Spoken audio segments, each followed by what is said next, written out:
mas eu acho que a gente não pode deixar de exaltar, vamos dizer assim, a hidrovia, entendeu? Outra coisa que eu queria falar para o Arthur, só qualificando o que o Dalmo falou, ano passado eu estava catando aqui no meu BlackBerry, achei a informação.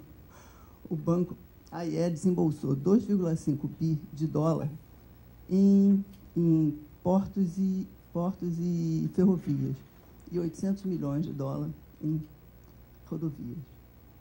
Tá? É uma questão conjuntural, é porque, por coincidência, os portos aumentaram ano passado, o desembolso de rodovias caiu, mas é só para entender que a gente não está, vamos dizer assim, reforçando sempre essa questão da rodovia. Isso é uma coisa que está acontecendo mesmo, esse maior empenho, até do setor privado, de privatizar, de investimento privado nesse setor. Tá? Eu sou de estatal também, né? Eu comecei no JPOT, né, a vida inteira, e depois fui para o metrô, defendi essa estatal, mas impressionante como é que o negócio é para terminar, né? E hoje eu vejo, por exemplo, o próprio metrô sendo, de alguma maneira, também asfixiado, né, à medida que ele não consegue, em hipótese nenhuma, ampliar a capacidade dele com essa linha 1A.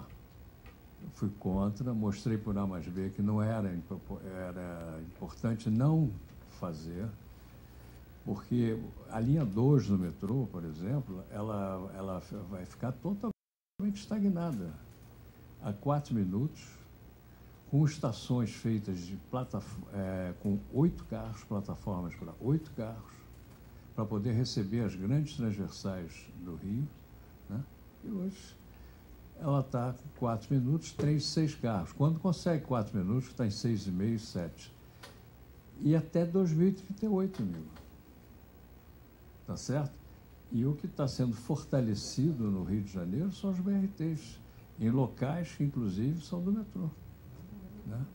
Então, isso aí, quer dizer, a ferrovia, coitada, a rodovia, né, que é a dona do pedaço, o sistema de ônibus, que é o dono do sistema urbano, né, com os interesses todos que nós conhecemos.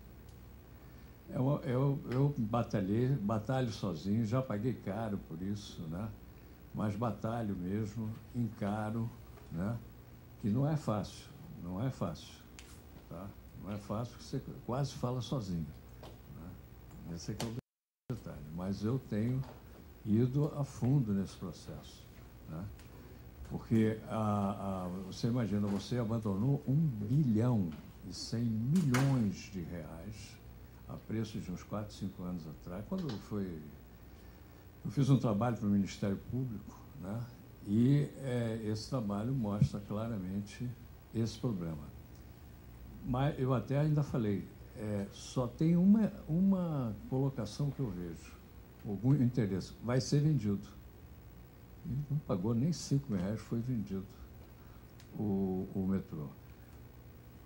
Eu consegui que não fizesse a linha 1A. Na época do Brizola, quando chegou, o pessoal anunciou, né? Era o Salomão, que era o secretário de Transporte. Eu falei, Salomão, eu não quero bater de frente com vocês. Vamos conversar sobre isso. Se eu estiver errado, eu dou para trás. Fui ao Salomão, ele falou, vem para cá já, assim mesmo. Fui direto para lá, levei um trabalho para ele, mostrei por A mais B, ele reconheceu, o Brizola voltou atrás. Não foi feita a linha 1A. Passado um tempo, veio outra vez Rosinha e Garotinho, vamos fazer, né, a linha 1A. Aí lá fui outra vez. Aliás, foi até com o Garotinho, perdão, eu contei ao contrário, né? Foi o Garotinho e a Rosinha, voltaram atrás, com o Salomão. E o Brizola, lá atrás, ainda lá atrás, ele voltou atrás também. Ele voltou. Pensei que ele não fosse voltar, mas ele voltou. Então, e eu tentei, com o atual governo, tentar falar, mostrar que isso não seria bom. Fiquei falando sozinho. Não consegui, em hipótese nenhuma, uma reunião para mostrar que não deveria ser feito. E a estatal metrô, que nós treinamos gente lá fora, no Japão, na França, Era uma equipe fantástica no metrô do Rio de Janeiro, fez nome lá fora, né?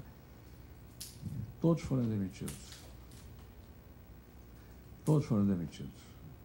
Então, é uma coisa, para mim, complexa, extremamente complexa. Agora, eu estou na batalha, não desisto, né?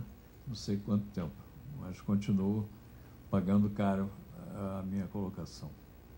Estrela que ninguém utiliza porque falta incentivo à utilização aquela conjunto de lagoas até o porto do Rio Grande. Ou seja, existe um passo a ser dado aí, é que tem que sair do plano estratégico, no qual eu tentei tratar aqui, e para o plano de metas objetivo, incorporando nesse plano de metas os principais interessados. Eu estava comentando outro dia, navegação. Você tem um problema grave, você tem a produtividade dos estaleiros brasileiros, que praticamente trabalham para a Petrobras. Então, se você está fazendo navegação de cabotagem, igual o professor Márcio colocou aqui, que é importantíssimo, você vai sofrer com problema de produção, e você tem questão de marinha mercante. Você não produz oficial de marinha mercante ano para dar conta se todos os projetos hidroviários saíssem, porque até no rio mais estreito e fininho você precisa de ter um oficial de marinha mercante para poder navegar comercialmente. Então, há uma conjectura muito grande que envolve a ação do governo, né? E acredito que foi retardado o processo de voltar com o investimento privado. Não há como o governo suportar, de qualquer plano indicativo que seja, 200 bilhões, 300 bilhões, 400 bilhões de reais, quando se tem ainda deficiências em outras áreas, como saúde, educação e etc. Mas foi retardado. Porque o que vai acontecer agora? Se para começar um plano desse, você vai demorar 3 a 4 anos para poder botar em prática. Menos mal agora que está sendo feito. Então, esse equilíbrio, essa busca institucional, ela tem que ser muito bem discutida, ela tem que ser muito bem tratada. Mas o Telespírito Tapajós não sai, não é porque não é um projeto pensado há muito tempo, é porque não tem ordem executiva para sair. Então, quando não tem ordem executiva para sair, querem desmembrar o DENIT agora e mandar uma secretaria hidroviária, eu não sei para onde.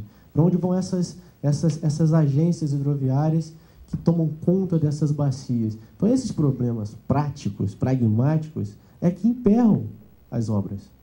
Você não tem fiscal para a obra. Você não tem fiscal, você tem que contratar, toda vez que você faz um grande projeto ferroviário, rodoviário, hidroviário, você tem que contratar uma supervisora de obra e uma supervisora ambiental. Você não tem como fazer a supervisão como era feito antes. Inclusive, foi até um modelo do Mercosul que implantou isso, dado essas extensões. Mas, independente dessa supervisão, do Nordeste, Norte, Centro-Oeste, você precisa ter gente do governo para fazer aquilo que o governo tem que fazer. Então, eu priorizaria ferrovia naquilo que pudesse fazer, hidrovia naquilo que pudesse fazer e rodovia onde fosse necessário. E o resto manda para privatização, manda para concessão, como queiram chamar, porque você cria uma dinâmica integrada às necessidades privadas e com investimento privado. Só que o modelo mudou. O modelo mudou. Eu vi o processo de desestatização, desmontaram toda a estrutura executiva, recriaram ela e, de repente, voltaram a investir. Você encontra essa estrutura mudando. E agora você vai privatizar de novo e vai desmontar novamente essa estrutura. O que eu estou querendo dizer é exatamente isso. Instituições como essas têm que ter 100, 200 anos de consolidação para serem de excelência, como você tem grandes instituições no mundo inteiro de excelência. Essa mudança periódica dentro do processo executivo, ela para tudo. Inclusive, ela emperra o processo de transferência para a concessão da iniciativa privada. Porque, por exemplo, você vai botar dinheiro na 040, ou na BR-116, ou na 153. Não, eu vou privatizar.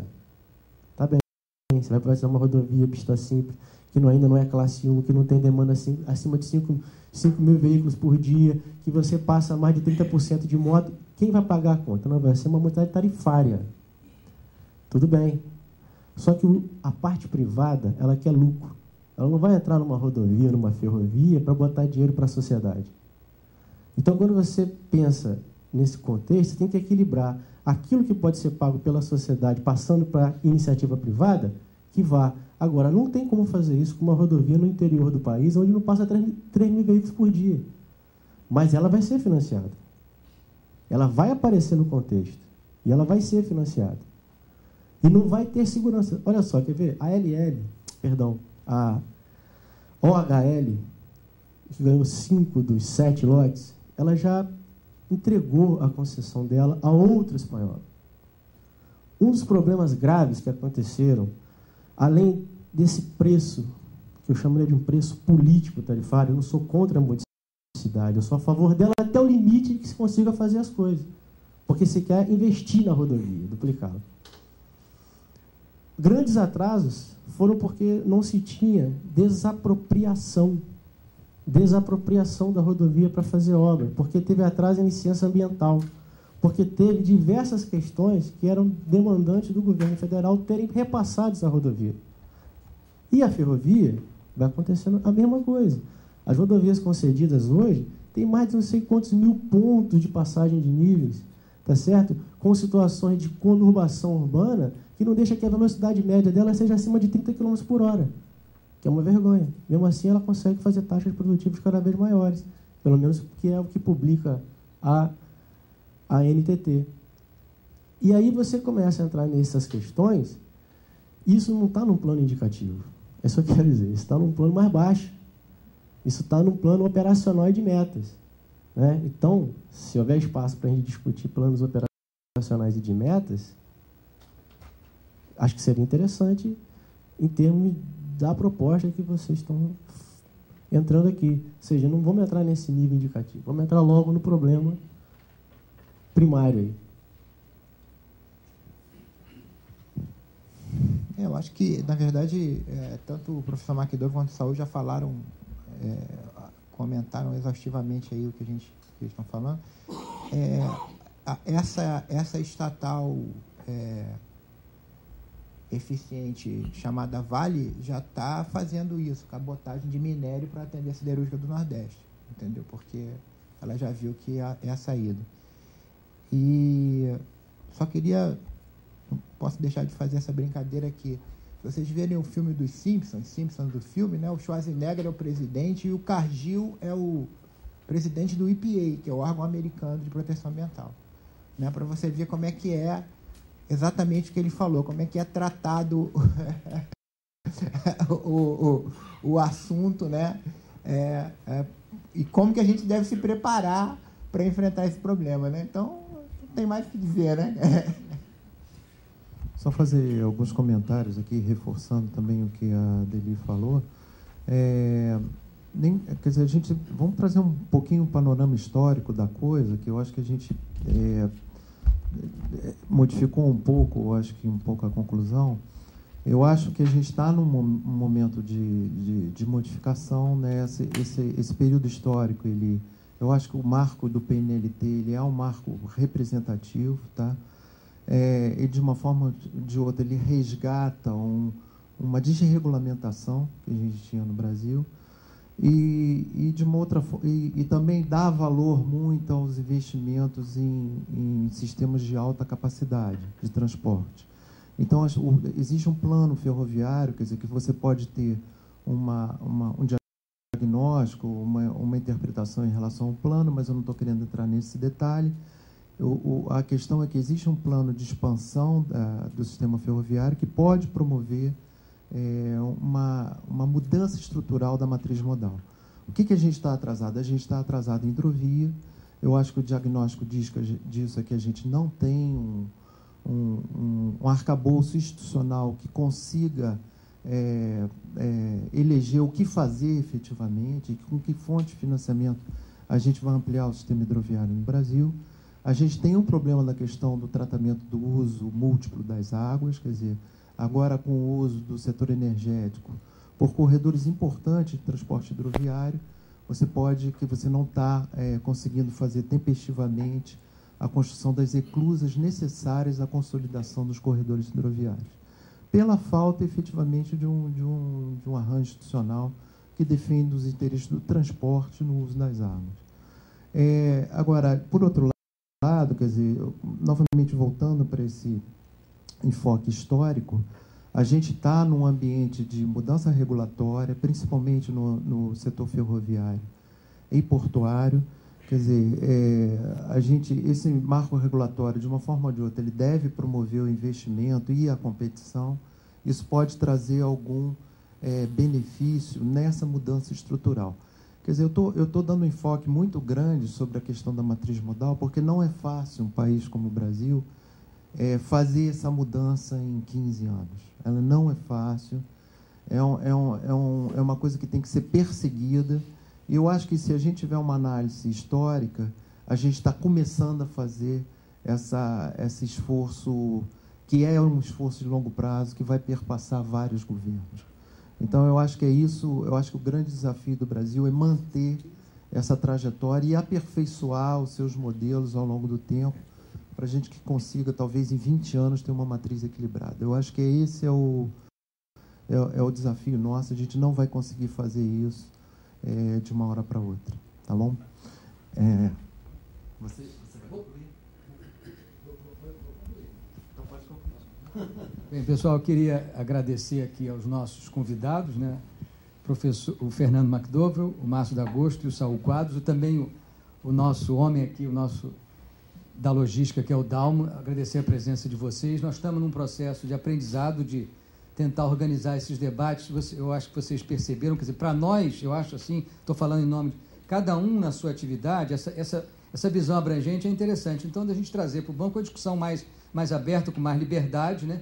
Podendo ouvir, né, críticas, mas ainda, como o Arthur fala, temos que ajustar melhor o tempo, Arthur, para poder dar mais debate com a plateia, aprofundar, mas temos os limites, a gente acho que vai melhorando pouco a pouco. Então, eu peço aqui uma salva de palmas para os nossos palestrantes, né?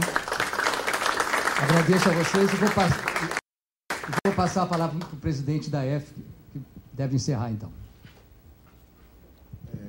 Pessoal, bom, eu não pude chegar no início, né, como vocês já viram, mas esse foi o segundo seminário que, nessa gestão que a gente está fazendo, está sendo produzido. Eu agradeço o Zé Edu, o pessoal do Conselho Técnico, é um órgão, vamos dizer assim, embrionário, é um negócio não oficial, mas que está funcionando muito bem, que está tendo essas iniciativas, a gente está dando esse apoio, quem sabe em breve vem aí um terceiro seminário, né, essas cabeças aí, o Arthur, o Zé Edu, essa turma toda, o Tiago, estão aí à frente disso. Então, eu agradeço a essa turma, agradeço aos palestrantes, conforme o Zé Edu já agradeceu, mas o esforço dessa turma que está por trás aqui do grupo, com o nome de AFBNDES, mas que, na verdade, são voluntários, estão vindo para tentar fazer esse debate desses temas, que são temas importantes. Agradeço a eles que acolheram bem essa ideia, né? A ideia, na verdade, veio deles, perguntaram: podemos fazer em nome da FBNDES? Por favor, façam, a gente precisa. Então, estava no programa da Chapa, já com o Gustavo, então a gente está dando sequência a isso e vamos continuar apoiando, que cada vez a gente tenha mais temas desses para a gente, e que tenha mais gente também, né? Mas é isso mesmo, o grupo é assim, esse número mesmo, mas com qualidade que se debate. Então, obrigado a participação de vocês e até o próximo.